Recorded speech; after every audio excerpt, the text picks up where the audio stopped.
منافق ان چالوں سے اپنے نزدیک اللہ کو دھوکہ دیتی ہیں۔ یہ اس کو کیا دھوکہ دیں گے؟ وہ انہی کو دھوکے میں ڈالنے والا ہے۔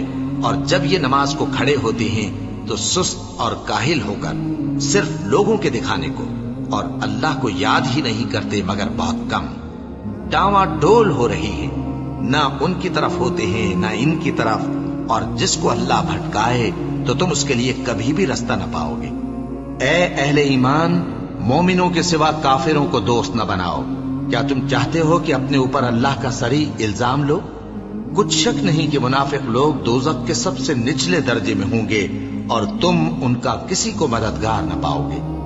ہاں، جنہوں نے توبہ کی اور اپنی حالت کو درست کر لیا اور اللہ کی رسی کو مضبوط پکڑ لیا اور خالص اللہ کے حکم بردار ہو گئے تو ایسے لوگ مومنوں کے ساتھ ہوں گے اور اللہ عنقریب مومنوں کو بڑا ثواب دے گا۔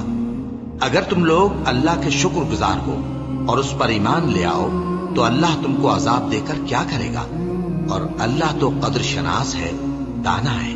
اللہ اس بات کو پسند نہیں فرماتا کہ کوئی کسی کو علانیہ برا کہے مگر وہ جو مظلوم ہو، اور اللہ سب کچھ سنتا ہے، جانتا ہے۔ اگر تم لوگ بھلائی کھلم کھلا کرو گے یا چھپا کر یا برائی سے درگزر کرو گے تو اللہ بھی معاف کرنے والا ہے، صاحب قدرت ہے۔